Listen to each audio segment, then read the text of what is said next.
Hey guys, welcome back. जाली गोली पिया जलाले वातु पिया देले जॉट किया पलाले तौल किया. எல்லாரும் எப்படி இருக்கீங்க? நாங்க ரொம்ப நல்லா இருக்கோம். சாரி, தொண்டை கொஞ்சம் சரியில்லை. நல்லா இருக்கோம். சொல்லி வாயிருக்கல, தொண்டை கொஞ்சம் போற என் வாய்ஸில் ஏதாவது சேஞ்ச் தெரிஞ்சால் மன்னிச்சுக்கோங்க, எனக்கே தொண்டை ஒரு மாதிரியா இருக்கு. ஓகே, நம்ம இன்னைக்கு பார்க்க போகிற வீடியோ எது அப்படின்னு பார்த்தீங்கன்னா, நம்ம சினிமா டிக்கெட் சேனலில் இருந்து தமிழ் பாட்டுகளில் ஒளிந்திருக்கும் ரகசியங்கள் நம்ம இதுக்கு முன்னாடி 8 பார்ட்ஸ் பண்ணி பார்த்துட்டோம். இதில் பார்ட் 9 ரிலீஸ் பண்ணியிருக்காரு. ஸோ அதை தான் இன்றைக்கி நம்ம பார்க்க போகிறோம். இது ஒரு 20 மினிட்ஸ் வீடியோங்கிறதுனால டக்குன்னு பார்த்துட்டு ரெடி. நம்ம மனசுக்கு ரொம்ப பிடிச்ச பாட்டுகளில் ஒளிஞ்சிருக்கிற சுவாரஸ்யமான டீட்டெயில்ஸை தெரிஞ்சுக்கிட்டு அதுக்கப்புறம் அதே பாடல்களை கேட்குற சுகமே தனி. அப்படி தமிழ் சினிமா பாடல்களில் ஒளிஞ்சிருக்கிற சில சுவாரஸ்யமான டீட்டெயில்ஸை முன்னாடி 8 பாட்டா நம்ம சேனலில் பார்த்தோம். இதோட 9வது பாட்டை தான் இன்னைக்கு இந்த வீடியோவில் பார்க்க போகிறோம்.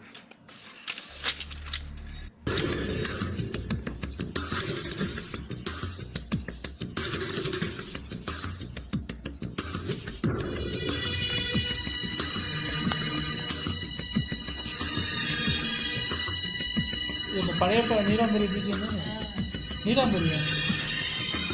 ஆனால் பழையப்பா பிஜிஎம் நல்லா இருக்கு. 2001 ஷியாம் ஜோதிகா நடிச்சு வந்த படம் 12B ஹாரி ஜெயராஜ் மியூசிக்ல வந்த சாங்ஸை யாருமே மறக்கவே முடியாது. அப்படி ஒரு ஃபீல் குட் ஆல்பம். சிங்கர் கே ஹாரிஸ் ஜெயராஜ் வைரமுத்து சேர்ந்து ஒர்க் பண்ணின இந்த பாட்டு ஞாபகம் இருக்கா? நேற்று எப்போ கூட அதை கேட்டுட்டு இருந்தீங்க. டைரக்டர் ஜீவாவும் ராஜு சுந்தரமும் இந்த பாட்டில் ஒரு இன்ட்ரெஸ்டிங்கான விஷயம் பண்ணியிருப்பாங்க. இந்த பாட்டில் 4 பருவநிலைகள், அதாவது 4 சீசன்ஸும் வர்ற மாதிரி ஷூட் பண்ணியிருப்பாங்க. ஃபர்ஸ்ட் வர்றது வெயில் காலம், சம்மர் சீசனை காமிச்சிருப்பாங்க.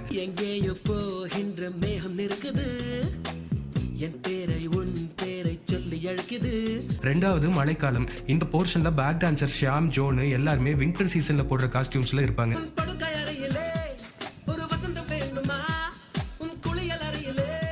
இதுல இருந்து அப்படியே ஒரு டிரான்சிஷனை கொடுத்து இலையுதிர் காலத்தை காமிச்சிருப்பாங்க.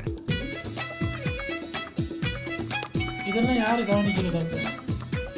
கடைசியா வர்றது குளிர்காலம். ஃபுல் ஸ்னோஃபால்ல அவங்க போட்டுட்டு இருக்கிற காஸ்டியூம், ஆர்ட் டைரக்ஷன் நம்ம பார்க்கும்போதே குளிர வைக்கிற அளவுக்கு விஷுவல்ஸ்ல பண்ணிருப்பாங்க.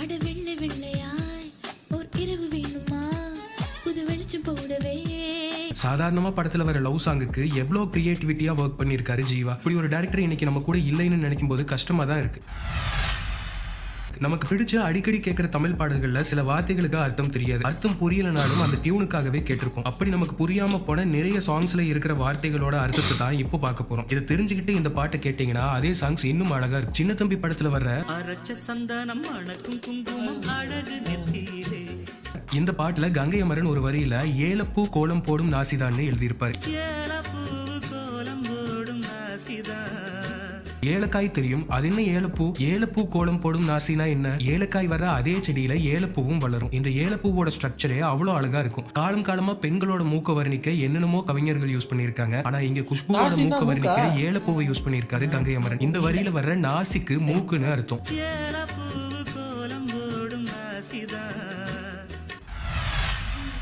வழக்கமா ஆண் கவிஞர்கள் ஒரு பெண்ணை வர்ணிக்கிறாரு. அப்ப 2 பேரும் பேசாம இருங்க. நான் இவ்வளவு நாள் நாசின்னா தொண்டைல நினைச்சிட்டு இருந்தேன். எழுதுற சாங்ஸ் நிறைய கேட்டிருப்போம். இதே ஒரு பெண் பார்வையில பெண்ணை வர்ணிச்சு எழுதுற பாடல்கள் அழகுதான். அப்படி காக்க காக்க படத்துல தாமரை எழுதின பாட்டு தான்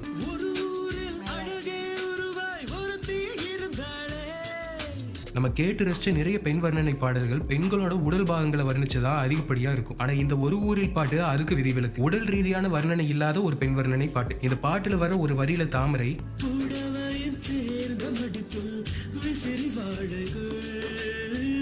இப்படி எழுதியிருப்பாங்க. அது என்ன விசிறி வாழை? விசிறி வாழைங்கிறது வீட்டு தோட்டங்கள்ல வைக்கிற ஒரு அழகு செடி. பாக்குறதுக்கு வாழை மரம் மாதிரியே இருக்கும். ஆனா இதோட இலைகள்ல இப்படி மடிப்பா இருக்கும். தாமரை இந்த வரியில நம்ம மாயா, அதாவது ஜோதிகாவோட சேலை மடிப்புகளை விசிறி வாழை மடிப்புகளோட கம்பேர் பண்ணி வர்ணிச்சிருக்காங்க. ஆஹா, என்ன ஒரு வர்ணனையில!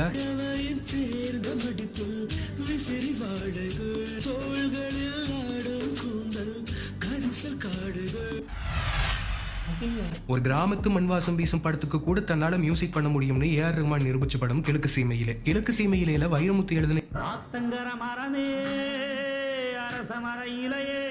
இந்த பாட்டுல இப்படி ஒரு வரி வரும்.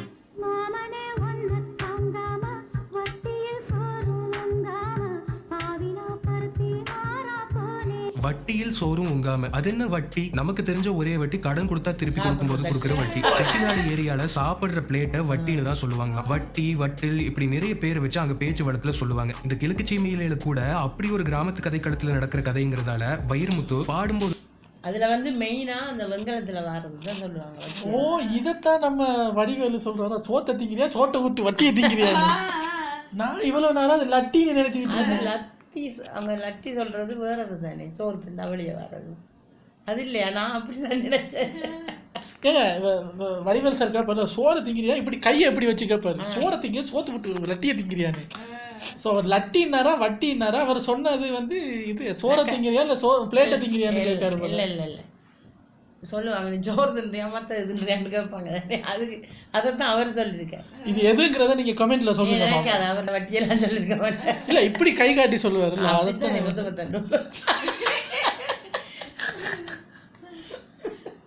கூட அந்த எசன்ஸ்ல இருக்கணும்னு தட்டுன்னு எழுதாம வட்டியில்னு எழுதி பாட்டுக்கு இன்னும் அழகு சேர்த்திருக்காரு.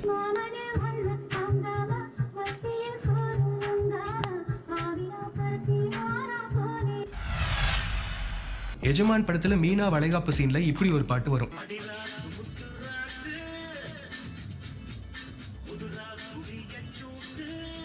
இந்த பாட்டுல வாலி இப்படி எழுதியிருப்பார்.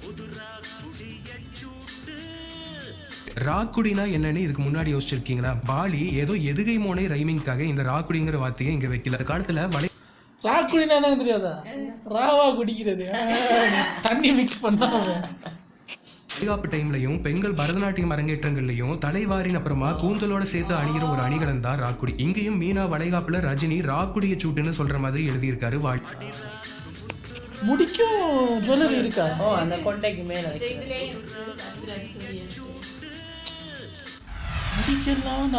இப்போ நம்ம பார்க்க போறது இன்னொரு கங்கை மரன் பாட்டு, பூந்தோட்ட காவல்காரன் படத்துல இருந்து. சிந்திய வெண்மணி சிப்பியில் முத்தாச்சு என் கண்ணம்மா, செந்நிறமேனியில் என் மனம் பித்தாச்சு.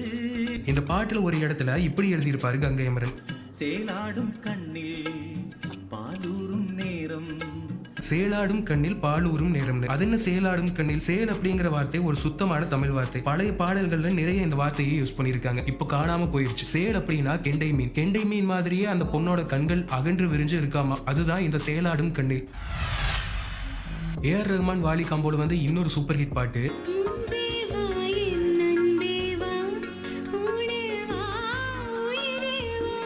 இந்த பாட்டுல இப்படி சூர்யா பாடுவார்,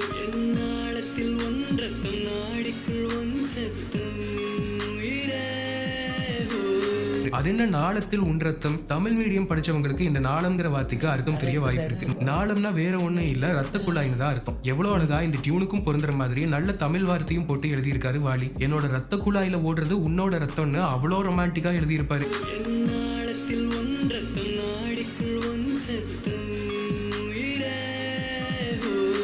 வாலி இந்த நாடம்ங்கிற வார்த்தையை லவ் சாங்ல மட்டும் இல்ல, லவ் ஃபெயிலியர் சாங்லயும் எழுதியிருக்காரு.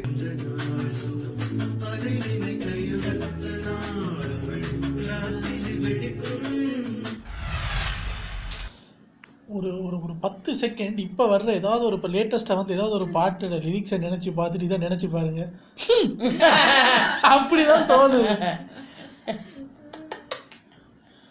ஏங்க இப்போ நல்ல சுத்தமான இப்படி தமிழில் பாட்டு எழுதுறதுக்கு யாருமே இல்லையா? ஏன் இல்லை, நான் இருக்கிறேன். யாரு நீ? என்ன மாப்பிள்ள கொஞ்சம் கூட வைக்க பேசிட்டேன், சும்மா சொல்லி பார்த்தேன்.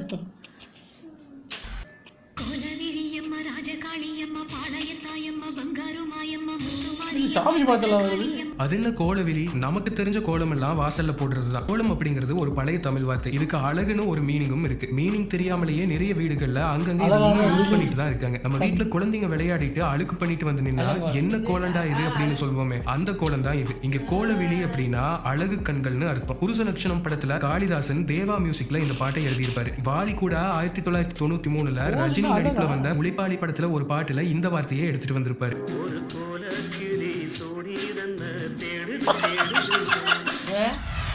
ஐயா, எங்களுக்கு தெரிஞ்சதெல்லாம் கோல் மூட்டுறது மட்டும். இந்த கோலெல்லாம் எங்களுக்கு தெரியாதுங்க. கோல் மூட்டி 2 குடும்பத்தை பிரிக்கணும்னா பிரிச்சிடலாம். இவ்வளவு சுத்தமான கோலெல்லாம் இருக்குன்னு எங்களுக்கு நீங்க தெரியும். பாருங்க, கோலம் கோல் அப்படின்னா அழகு. அதை நம்ம ஆட்கள் எப்படி பண்றாங்க? அது வித்தியாசம் தம்பி, அந்த எழுத்து எல் எல். நம்ம நகைச்சுவை பண்ண விட மாட்டேன். அதுலயும் இல்லு உள்ளு எல்லாம் கண்டுபிடிச்சி நகைச்சுவை அடிக்கிறது. ஒட்டுமொத்த தமிழ்நாடே இப்போ எதிர்பார்த்து காத்துக்கிட்டு இருக்கிற படம் பொன்னியின் செல்வன். இந்த படத்துல வர பொன்னி நதி பாட்டோட வரிகளுக்கு 1001 வர பாடல் வரிகளுக்கும் ஒற்றுமை இருக்கிறத சில பேர் கவனிச்சிருப்பீங்க, சில பேர் கவனிச்சிருக்க மாட்டீங்க. 1001 வைரமுத்து கேட்ட கேள்விகளுக்கு பொன்னியின் செல்வன் லிரிசிஸ்ட் இளங்கோ பதில் சொன்னதா நிறைய பேர் சொல்லியிருந்தாங்க. ஆனா அது தப்பான கண்ணோட்டம். ஆக்சுவலா 1001 சோழர்களோட வறுமையை எழுதியிருப்பாரு வைரமுத்து. பொன்னி நதியில வளமா இருந்த சோழ நாட்டை பத்தி எழுதியிருப்பாரு இளங்கோ. ஆனா கோயின்சிடன்ஸா சில விஷயங்கள் மேட்சும் ஆயிருக்கு. வறுமையான சோழ தேசத்துல நெல்லாடிய நிலம் எங்கேன்னு வைரமுத்து எழுதியிருப்பாரு. செழிப்பான சோழ தேசம்ல நீர் சத்தம் கேட்டாலே நெல் பூத்து நிக்கிற அளவுக்கு இருக்கும்னு எழுதியிருப்பாரு இளங்கோ. நெல்லாடிய நிலமெங்கே. இதே மாதிரி 1001 கல்லாடிய சிலை எங்கே அப்படின்னு வைரமுத்து எழுதியிருப்பாரு. வளமா இருந்த சோழ தேசத்துல ஒளி சத்தம் கேட்டாலே கல் பூத்து நிற்கும்னு இளங்கோ எழுதியிருப்பாரு. அப்படிதான் நினைச்சிருக்காங்களா, பட் சிச்சுவேஷன் வேற. அது சோழர்கள் எல்லாத்தையும் இழந்ததுக்கு பிறகு பாடுற பாட்டு. வெற்றிக்கும் இது நல்லா இருக்கும்போது பாடுற பாட்டு வேற வேற படம். டைம்ல வில்லாடிய களமெங்கே அப்படின்னு வைரமுத்து 1001 எழுதியிருப்பாரு. இதே சோழ தேசம் வெற்றிக்கு மேல வெற்றி பெற்று நிறைய நாடுகளை கைப்பற்றிட்டு இருக்கும் போது பகை சத்தம் கேட்டதுமே வில் பூத்து நிற்கும் அப்படின்னு இளங்கோ பொன்னியின் செல்வன்ல எழுதியிருக்காரு.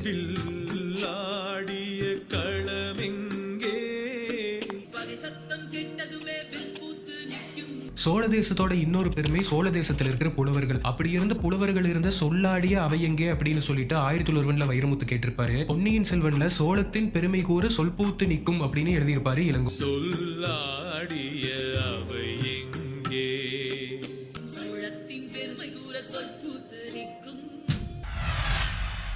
பெண்ணை வர்ணிச்சு பெண் கவிஞர்கள் எழுதுற பாட்டு எவ்வளவு அழகோ, அதை விட ஆணை வர்ணிச்சு ஆண் கவிஞர்கள் எழுதுற பாட்டு அழகோட உச்சம். அப்படி ரொம்ப விரல் விட்டு எண்ணுற அளவுக்கு தான் தமிழ்ல பாடல்கள் வந்திருக்கு. அதுல ஒண்ணுதான் பார்த்தாலை பரவசம்ல நா. முத்துக்குமார் எழுதின ஒரு ஆணை இப்படியெல்லாம் கொண்டாட முடியுமா அப்படிங்கிற அளவுக்கு நா. முத்துக்குமாரோட வரிகள் இந்த பாட்டுல இருக்கும். ஆணோட இதழ்களை பத்தி வர ஒரே பாட்டு இதுவா தான் தமிழ்ல இருக்கும். ஆணோட 2 உதட்டு இதழ்களை நா. முத்துக்குமார் திருக்குறளோட கம்பேர் பண்ணி இங்க எழுதியிருக்காரு. இங்க மாதவனுக்காக நா. முத்துக்குமார் எழுதின இதே வரிகள் பின்னாடி த்ரிஷாவுக்காகவும் மாறி இருக்கு.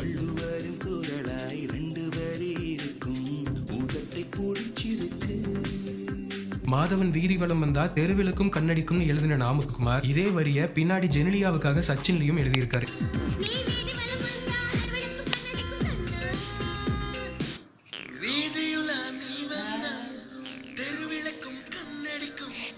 ஒரு ஆணை ரசிச்சு மாதவனுக்காக நா. முத்துக்குமார் எழுதின வரிகள் தான் பின்னாடி த்ரிஷாவுக்கும் ஜெனிலியாவையும் ரசிக்கவும் உதவி இருக்கு. ஒரு சினிமாவுக்கோ இசைக்கோ நிறைய ரிசர்ச் டீடைலிங் எல்லாம் பண்றதுல விதை போட்டதே ஆப்வியஸா நம்ம உலக நாயகன் கமல்ஹாசன் தான். அப்படி நம்ம மலைச்சு போற அளவுக்கு ஒரு டீடைல் ஹேராம் படத்துல வந்து இந்த பொல்லாத மதனபானம் பாட்டுல பண்ணியிருக்காரு உலக நாயகன்.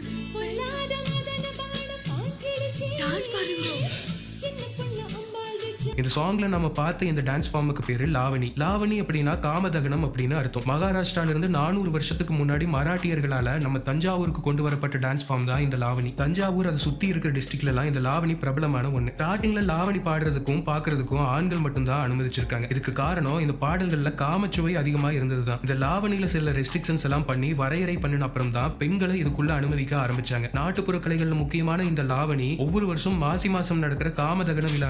இருங்க முதல் ஜென்ஸ் அலவுடு, லேடிஸ் அலவுடு இல்லை, அப்புறம் தான் லேடிஸ் அலவுடு. ஜென்ஸ் அலவுடாக இருக்கிற காலத்தில் அப்போ ஆடுறது யாரு? ஆமாம், லேடிஸ் தானே. அப்போ இன்னும் மைத்துக்கு லேடிஸ் விட மாட்டீங்க? ஆமாம், அவங்கள லேடிஸ் பெர்ஃபார்ம் பண்ணுவாங்களாம், ஆனால் அதை பார்க்குறதுக்கு லேடிஸ் அலவுடு இல்லையா? இல்லை, அவங்க என்ன சொன்னாங்க, பாட்டு வரியில தான் காமம் இருக்கு. அப்போ லேடிஸ் அலோவ் பண்ணுங்க, காதில் பஞ்சு கொடுத்துருங்க, அவங்க டான்ஸை மட்டும் பார்க்கட்டும். லாவணி நடக்கும். மகாராஷ்டிரால இருக்கிற ராஜா தங்களோட அரண்மனைக்கு வர விருந்தாளிகளுக்கு முன்னாடி இந்த லாவணியை நடத்துவாங்களாம். இந்த நிகழ்ச்சியப்போ அரண்மனையோட அந்த புறத்துல காவலாளியா திருநங்கையோ திருநம்பியோ இருப்பாங்களாம். அவங்க பாடுற டீம்களுக்கு நடுவுல சில வரிகளை எடுத்து கொடுப்பாங்க. முதல்ல 2 ஆண்கள் ஆப்போசிட் டீம்ல உட்காந்து எரிந்த கட்சி எரியாத கட்சின்னு பிரிஞ்சு லாவணியை பாடுவாங்க. இந்த பாட்டோட கடைசியில காமன் எரிக்கப்படுற இந்த மொமெண்ட்டை தான் காமதகன விழாவா கொண்டாடுறாங்க.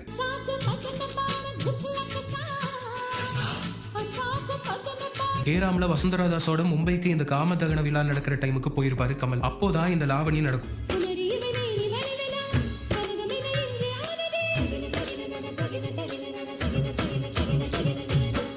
இதை இதுல லாவணி ஆடியவங்க பிராச்சிஷா பாண்டியாங்கிற சினிமா நடிகை. இவங்க ஒரு ப்ரொஃபஷனல் கதக் டான்சரும் கூட. 2015 ஒரு கதக் ஷோல 1 நிமிஷத்துல 93 டைம் சுத்தி ஆடினதுக்காக கின்னஸ்ல இடம் பிடிச்சிருக்காங்க. ஏராம்ல லாவணி ஆடும்போது பிராச்சிக்கு 20 வயசு தான். இந்தியன் கவர்மெண்டோட கதக் அம்பாசிடரும் கூட பிராச்சி தான். இப்படி ஒரு சிச்சுவேஷன் இதுக்கு முன்னாடியோ இதுவரைக்கும் இந்தியன் சினிமாலேயே வந்திருக்காது. இவ்வளவு ரிசர்ச் பண்ணி இப்படி ஒரு சம்பவம் பண்ணின உலகநாயகன் தான் இந்த பாட்டோட கொரியோகிராஃபரும் கூட. 1970 கமல் கோலாப்பூர்ல 2 வருஷம் தங்கி கதக் கத்துக்கிட்டது அவருக்கு இந்த கொரியோ பண்ண ரொம்ப ஹெல்ப் பண்ணிருக்கு.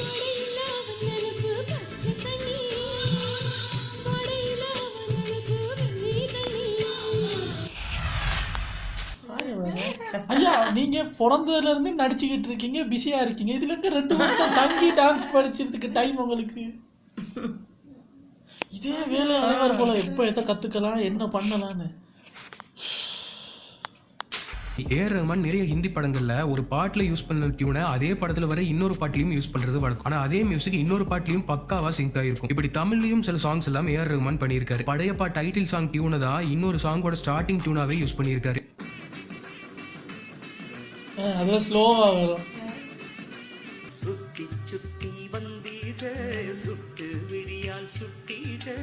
இந்த மாதிரி மரியான்ல யுவன் பாடின கொம்பன் சூரா பாட்டோட டியூனை அதே படத்துல ஐ லவ் மை ஆப்பிரிக்கா சாங்லயும் யூஸ் பண்ணியிருப்பாரு.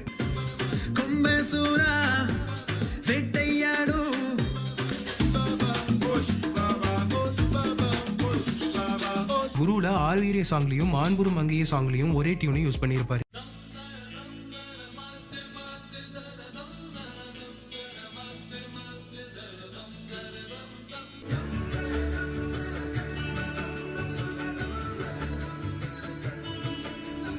இப்போ வந்திருக்கிற கோப்ரால கூட தும்பி துள்ளல் பாட்டுல கடைசியா வர்ற மியூசிக்கை இன்னொரு பாட்டோட டியூனா மாத்திருக்காரு ஏஆர் ரஹ்மான்.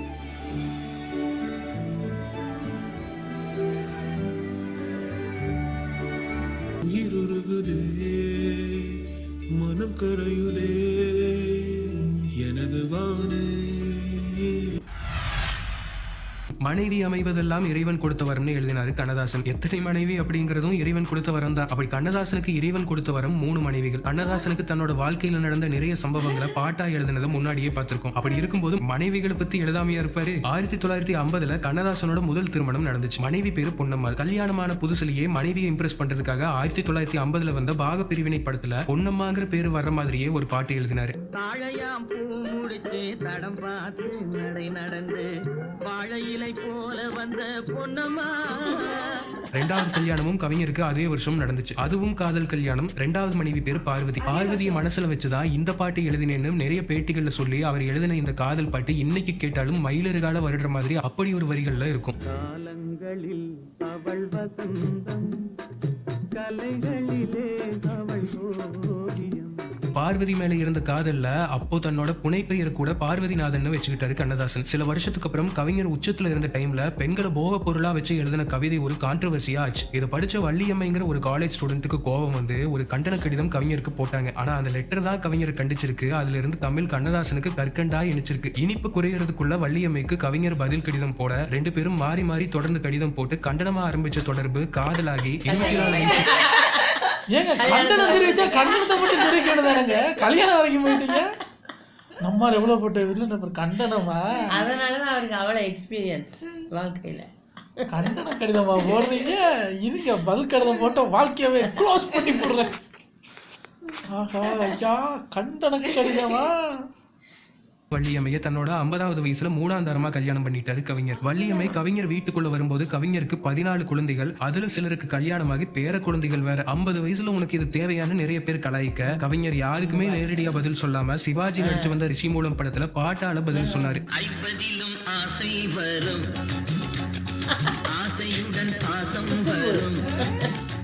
இங்க ஒரு கல்யாணமே திண்டாட்டமா இருக்கு. கவிஞர் 3 கல்யாணம் பண்ணி 3 பேரையும் காதலிச்சு கடைசி வரைக்கும் ஒரே வீட்டுல இருந்து அவங்கள ரசிச்சு பாட்டு வேற எழுதியிருக்காரு. நம்ம ஊர்ல சென்சார்ல இப்போ அப்போ உயிரோடு இருந்தாங்கன்னா அந்த படத்தில் ப்ரொடியூசர்ஸோ டைரக்டர்ஸோ இப்போ இதெல்லாம் அந்த சினிமாட்டிக் வீடியோவை பார்த்துட்டு நம்ம படத்தில் நம்ம காசில் இந்த ஆள் நல்லா பாட்டு எழுதிட்டு போயிட்டாரு அவரோட லைஃப்பை வச்சு. ஆஹா இல்லை இப்போ அவருக்கு 50வது வயசுல ஒரு கல்யாணம் நடக்குதுன்னா அவர் அந்த சிச்சுவேஷன்லேயே எப்படி அதே மாதிரி ஒரு கதை இவருக்கு அமையுது? அதுதான் இல்லைன்னா இவர் கேட்பாரோ இப்படி ஒரு சுச்சுவேஷன் வைங்க நான் ஒரு பாட்டு எழுதணும். இல்லை அவர் எதிர்பார்த்துட்டே இருந்திருப்பார். அது எப்படி சரியாக பதில் பாட்டில் கொடுக்குறாரு. படத்தோட சீன்ஸ் மட்டும் இல்ல பாடல் வரிகளுக்கு கூட நிறைய கத்திரி போட்டிருக்காங்க. அப்படித்தான் நாமுத்துக்குமார் டும் டும் டும் படத்துக்காக எழுதின அத்தா மருவாக பாட்டுல ஒரு கலவரத்தை பண்ணி விட்டுருக்காங்க சென்சார் போர்டு. பாட்டுல இப்படி ஒரு வரி வரும்.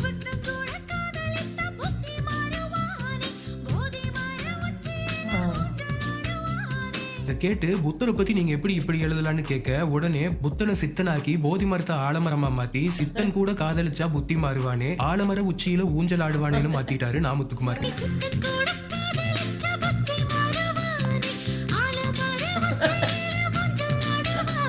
இப்படி நம்ம ரசிச்சு எழுதின லிரிக்ஸை வார்த்தை விட்டுட்டாங்களேன்னு நாமுத்துக்குமார் ஒரு தக் லைஃப் பண்ணிருக்காரு. இதுக்கப்புறம் சாமி படத்துல அதே புத்தர் அதே போதி மரம்னு அதே வரிய மறுபடியும் எழுதிவிட சென்சார் போர்டு பாட்டு நல்லா இருக்குன்னு வரிய கவனிக்காம அப்படியே விட்டுருக்காங்க.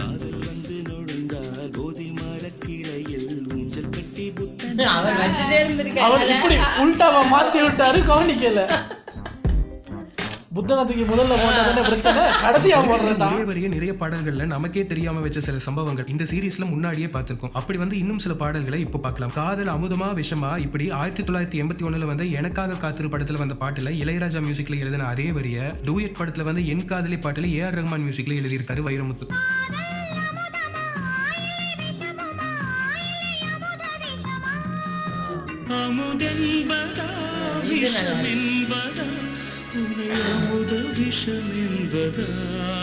கேபியோட புது புது அர்த்தங்கள் படத்துல ரஹ்மான் பொண்டாட்டி டார்ச்சர் தாங்காம கல்யாண வாழ்க்கையை வெறுத்திருப்பாரு. அப்போதான் இன்னொரு பொண்ணை சந்திச்சு அவங்களை காதலிச்சிருப்பாரு. அப்போ வர்ற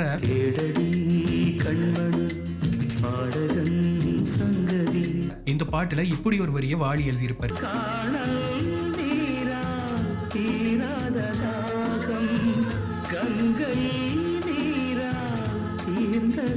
காணல் நீருங்கிறது இல்யூஷன், கங்கை நீருங்கிறது நிஜம். ரஹ்மானோட கசப்பான கல்யாண வாழ்க்கை காணல் நீரனும் காதல் வாழ்க்கையை கங்கை நீரோடையும் கம்பேர் பண்ணி இந்த வரியை எழுதியிருப்பாரு வாலி. காணல் நீர் இருக்கிற மாதிரி இதே வரியை மங்காத்தா படத்துல தன்னை ஏமாத்திட்டு போன காதலான காணல் நதினு த்ரிஷா பாடுற மாதிரி அவ்வளவு அழகா இங்கே எழுதியிருப்பாரு.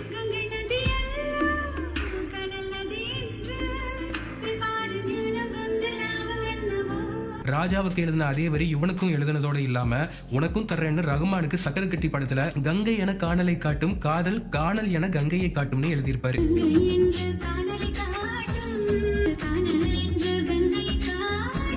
மூணும் சம்பந்தம் இல்லாத வேற வேற டியூனு லவ் ஃபெயிலியரை ஒரே வரிய அதே விஷயத்தை வச்சு என்ன அழகா எழுதியிருக்காரு வாலி. பெண்ணே உனது மில்லடை பார்த்தேன் அடடா பிரம்மன் கஞ்சனடி இஞ்சி இடுப்பழகை இருக்கானா இடுப்பு இருக்கானான்னு இடுப்பை பத்தி எத்தனையோ கற்பனை வரிகளை நம்ம கவிஞர்கள் எழுதியிருந்தாலும் வாலிக்கு மட்டும் காதலியோட இடுப்பு நூலகமா தெரிஞ்சிருக்கு. 1991 வந்த வசந்தகால பறவைகள் படத்துல வந்த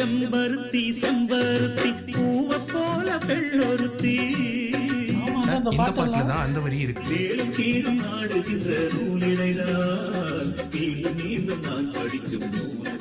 இதே வரிய ஆதலால் காதல் செய்வீர்கள் வந்து தப்பு தண்டா பாட்டிலையும் எழுதியிருக்காரு வாலி.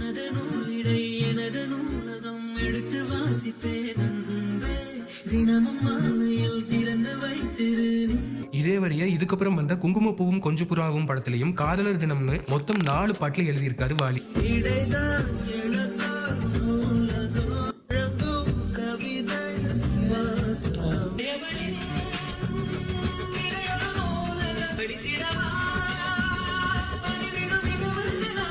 இப்போ நம்ம பார்த்த மாதிரியே இன்னும் நிறைய இன்ட்ரெஸ்டிங்கான டீடைல்ஸ் நிறைய விஷயங்களோட இன்னொரு பாட்டில் நம்ம பார்க்கலாம். இந்த வீடியோ உங்களுக்கு பிடிச்சிருந்ததுன்னா லைக் பண்ணிட்டு உங்க ஃப்ரெண்ட்ஸோடவும் ஷேர் பண்ணுங்க. இது மாதிரியே நீங்க ரசிச்ச ஹிடன் டீடைல்ஸ் ஏதாவது இருந்ததுன்னா அது கமெண்ட்ல சொல்லுங்க. இது மாதிரி மேலும் பல இன்ட்ரெஸ்டிங்கான வீடியோஸ் பார்க்கறதுக்கு சினிமா டிக்கெட் சேனலுக்கு சப்ஸ்கிரைப் பண்ணிட்டு கூடவே பக்கத்தில் இருக்கிற பெல் பட்டனையும் கிளிக் பண்ணிடுங்க.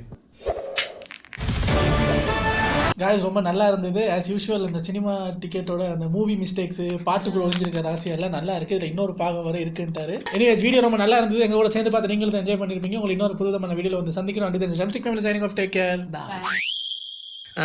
நல்ல குடும்பம். அவ அவ அவ